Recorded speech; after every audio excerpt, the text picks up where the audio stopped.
जल साहब, your military mind, military strategy के पॉइंट ऑफ व्यू से आपको क्या लगता है कि रूस के हमले महज यूक्रेनियन मिलिट्री की कैपेसिटी को रिड्यूस करने के लिए हैं, या उनकी इंटेंशन है कि कीव पे जो कैपिटल है उस पर कब्जा कर ले? देखिए, एज ऑफ नाउ जो कुछ भी रूस कर रहा है, this something called Islami approach, step by step. एक स्टेप टू टेक 2 स्टेप्स. अगर प्रेशर बढ़ता है तो एक स्टेप पीछे आ जाएं, यू स्टिल रिटेन 1 स्टेप. और अगर आप देखिए थोड़ा सा पास में जाइए तो जॉर्जिया, फिर उसके बाद क्रीमिया, फिर अब यहाँ पे आया है. तो अल्टीमेटली तो यूक्रेन का जहाँ तक ताल्लुक है, उसके बड़ा वाज़ेह इशारे मिलते हैं. जब आप उनका आर्टिकल पढ़ें जिन्होंने आज से 2 साल पहले लिखा था, 5,000 लफ्ज़ों पर मुश्तमिल था. उनका ख्याल ये था कि सोवियत यूनियन का breakup was the biggest tragedy of last century. वो अपने आप को और रूस को एक ताकत के तौर पर देखते हैं. और रूस जिस तरीके से जो उसका एरिया है, जो उसके रिसोर्सेज हैं, जो कुछ भी है, वो रहा भी है और अब फिर दोबारा अपने आप को रीअसर्ट कर रहा है यहाँ पे. दूसरा बहुत बड़ा मसला ये है कि 90 में जब ये बात हो गई थी कि नेटो और वेस्ट इस पर एक्सपैंड नहीं करेगा, तो 5 स्टेप्स में बिल्कुल नेटो भी आकर रूस के दरवाज़ों पे बैठ गया हुआ है. और यूक्रेन का नेटो में चले जाना वुड एक्चुअली भी, जो वो कह रहे हैं कि भाई हमारे 2 स्टेप के अंदर आ जाएंगे नेटो फोर्सेस. और ट्रेजेडी यहाँ पे ख़त्म नहीं होती. फिर अमेरिका ने उनसे ये भी कहा है कि ठीक है, as a concession we can move few missiles from maybe Romania and Poland, लेकिन इन रिटर्न रूस को जो अपने स्ट्रेटेजिक मिसाइल्स हैं based in its own territory within Russia, उनको मूव करना पड़ेगा. इस किस्म की डिमांड जब वेस्ट लेना पड़ जाए और वेस्ट की जो टोटली लॉजिकल अप्रोच है उसको देख के, तो फिर पुतिन साहब का ये बात समझ आती है.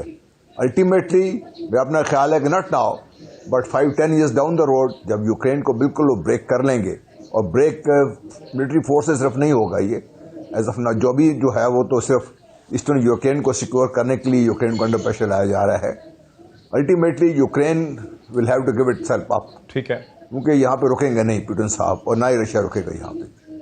अच्छा जान साहब, यूक्रेनी भी अच्छे सिपाही समझे जाते हैं, उनकी मिलिट्री भी स्ट्रांग समझी गई है. हमने उनसे टैंक बड़े खरीदे, एयरफोर्स की कोऑर्डिनेशन भी हमारी रही है. मतलब माजी में कम से कम यूक्रेनियन का इंप्रेशन ये था कि डिफेंस मैटर्स में स्ट्रांग है.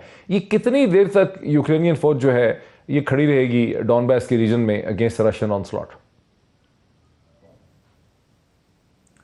इनकी ज़्यादा कैपेसिटी है नहीं खड़ी रहने के लिए, स्टेइंग पावर है वो नहीं है इनकी. और दूसरा सबसे अहम चीज़ ये है कि आज मैं सुना था नेटो के चीफ की जो प्रेस कॉन्फ्रेंस थी, तो उन्होंने बड़ा सिग्निफिकेंट बयान था. उसने कहा जी we will fight for every inch of NATO's territory.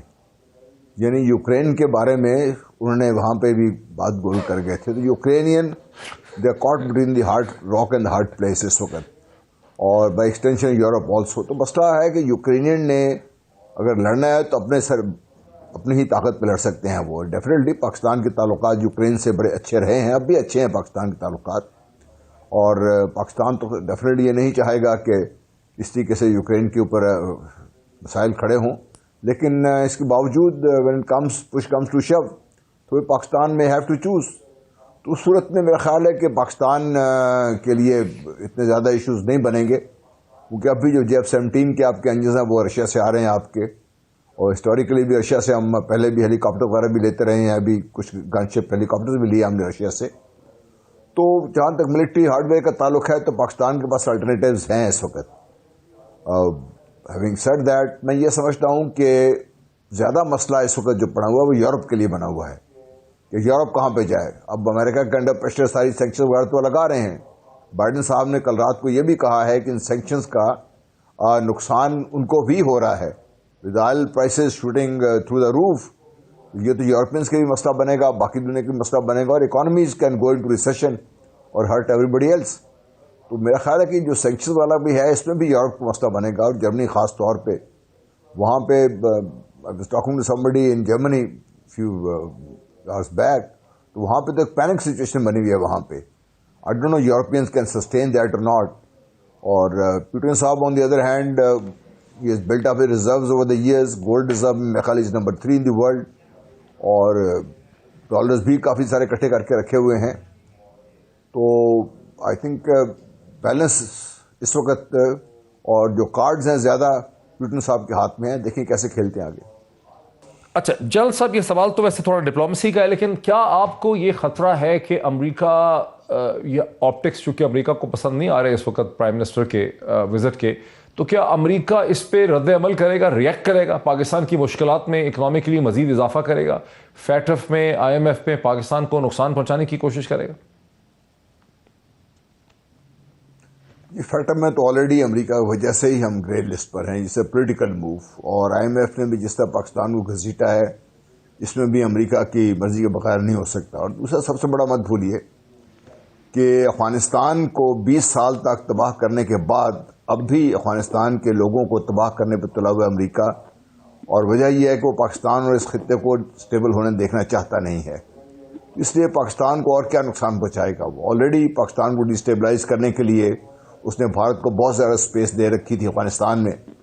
तो अब पाकिस्तान ने इसके बाद तक भी, पाकिस्तान अगर अपने आप को नहीं संभालेगा और इस मौके का फ़ायदा नहीं उठाएगा, जब ये अपॉर्चुनिटी है पाकिस्तान के पास, कि विदाउट अमेरिका के ख़िलाफ़ तो हम नहीं गए ना वहाँ पे रूस में, रूस तो पाकिस्तान का बायलैटरल जो रिलेशनशिप है वो है उसमें, तो without affecting anything against America, तो पाकिस्तान को मेरा ख्याल है जो हालात हैं पाकिस्तान के अमेरिका से और अब तक क्या होंगे, तो मेरा नहीं ख्याल कि अमेरिका और कुछ करेगा, क्योंकि अमेरिका भी ये बिल्कुल नहीं चाहेगा कि पाकिस्तान टोटली उसके हाथ से निकल जाए इस वक्त यहाँ से, क्योंकि अमेरिका के जिस खिते मफादात हैं उनको भी निगहदाश्त के लिए कुछ ना कुछ स्पेस चाहिए यहाँ पर। जल साहब, your military mind, military strategy के पॉइंट ऑफ व्यू से आपको क्या लगता है कि रूस के हमले महज यूक्रेनियन मिलिट्री की कैपेसिटी को रिड्यूस करने के लिए है, या उनकी इंटेंशन है कि कीव पे जो कैपिटल है उस पर कब्जा कर ले? देखिए, एज ऑफ नाउ जो कुछ भी रूस कर रहा है, this something called Islami approach, step by step, एक स्टेप टू टेक 2 स्टेप्स, अगर प्रेशर बढ़ता है तो एक स्टेप पीछे आ जाएं, यू स्टिल रिटेन 1 स्टेप। और अगर आप देखिए थोड़ा सा पास में जाइए तो जॉर्जिया, फिर उसके बाद क्रीमिया, फिर अब यहाँ पे आया है, तो अल्टीमेटली तो यूक्रेन का जहाँ तक ताल्लुक है उसके बड़ा वाज़ेह इशारे मिलते हैं। जब आप उनका आर्टिकल पढ़ें जिन्होंने आज से 2 साल पहले लिखा था, 5000 लफ्ज़ों पर मुश्तमिल था, उनका ख्याल ये था कि सोवियत यूनियन का breakup was the biggest tragedy of last century.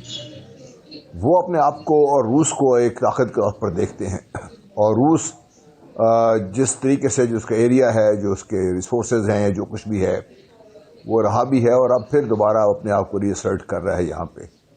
दूसरा बहुत बड़ा मसला ये है कि 90 में जब ये बात हो गई थी कि नेटो और वेस्ट ईस्ट पर एक्सपैंड नहीं करेगा, तो 5 स्टेप्स में बिल्कुल नेटो भी आकर रूस के दरवाज़ों पे बैठ गया हुआ है। और यूक्रेन का नेटो में चले जाना वुड एक्चुअली भी, जो वो कह रहे हैं कि भाई हमारे 2 स्टेप के अंदर आ जाएंगे नेटो फोर्सेस। और ट्रेजेडी यहाँ पे ख़त्म नहीं होती, फिर अमेरिका ने उनसे ये भी कहा है कि ठीक है, as a concession we can move few missiles from maybe Romania and Poland, लेकिन इन रिटर्न रूस को जो अपने स्ट्रेटेजिक मिसाइल्स हैं based in its own territory within Russia, उनको मूव करना पड़ेगा। इस किस्म की डिमांड्स जब वेस्ट लेना पड़ जाए, और वेस्ट की जो टोटली लॉजिकल अप्रोच है उसको देख के, तो फिर पुतिन साहब का ये बात समझ आती है। अल्टीमेटली मैं अपना ख्याल है कि not now but 5-10 years down the road, जब यूक्रेन को बिल्कुल वो ब्रेक कर लेंगे, और ब्रेक मिलिट्री फोर्सेस सिर्फ नहीं होगा, ये एज ऑफ नाउ जो भी जो है वो तो सिर्फ ईस्टर्न यूक्रेन को सिक्योर करने के लिए यूक्रेन को अंडर प्रेशर लाया जा रहा है। Ultimately Ukraine will have to give itself up, ठीक है, क्योंकि यहाँ पे रुकेंगे नहीं पुतिन साहब, और ना ही रशिया रुकेगा यहाँ पे।